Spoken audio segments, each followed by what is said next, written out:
Pivot tables are another tool that provide a dynamic interface for working with large data sets, including the ability to create custom calculations.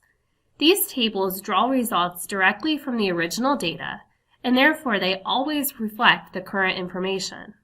Whether by date, score, grade level, or year, users can quickly switch the inputs and axes of the data being analyzed. You can use pivot tables to narrow down a large data set or see relationships between data points.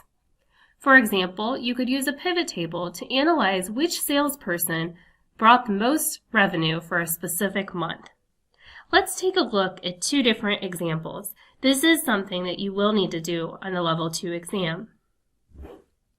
In this sheet that we're looking at right now, we have different property types and the sale for each property type.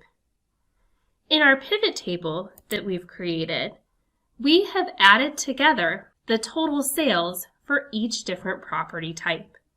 So I'm going to go ahead and delete that out so that we can look at how that was created.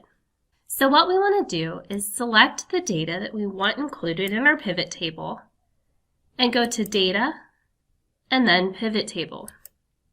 We want to put this on a new sheet, so I'm going to go ahead and click Create. Now you'll see there is a sidebar with rows, columns, values, and filters. These are the different parameters that we use to set up our pivot table.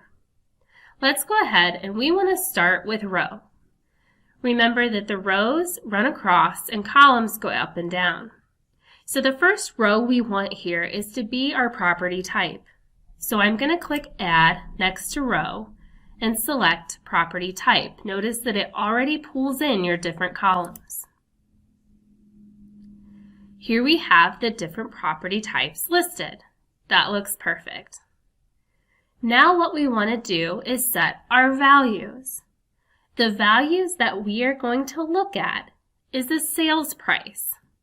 So let's click Add and choose Sales Price. By default, it selects that we want the sum, and that's correct. So we'll go ahead and keep the sum there. You can change that to the average or the min, the max, whatever you would like to use. But we've now created a pivot table that is adding together the different property types. Let's look at another example. In this table here, we have multiple columns. We're looking at 2 different divisions, 4 different subdivisions, and then different products, numbers of units, and prices per unit. So remember, we need to select the data that we want to include in our pivot table. We go up to Data, and we select Pivot Table. Go ahead and click Create. We're going to break it down by division. So we want 2 different rows. We're looking at the division and the subdivision.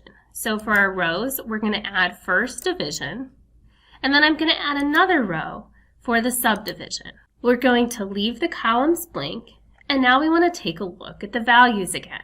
Remember that we had the total number of units, so the sum of the units, and then we also had the average price per unit. So for the values, we're going to look at the number of units, and we're also going to look at the price per unit. So by default, it's doing the sum. We want the sum of the number of units. However, we want to look at the average price per unit. So we change that to average, looking at the East and the West division separately, and then a breakdown of each of the subdivisions. Now another table that we might look at is just a breakdown by subdivision. So in this table, we're again looking at the total number of units, the average of price per unit, but then the calculated field of the weighted average. For this one, we actually use a formula. If you're working with your pivot table and the sidebar isn't there, just click anywhere in your pivot table and it'll pop up. Also know that you can reorder any of your rows or columns, or values or filters. So if I drag any of these around, you'll see that the row just automatically changes in my table.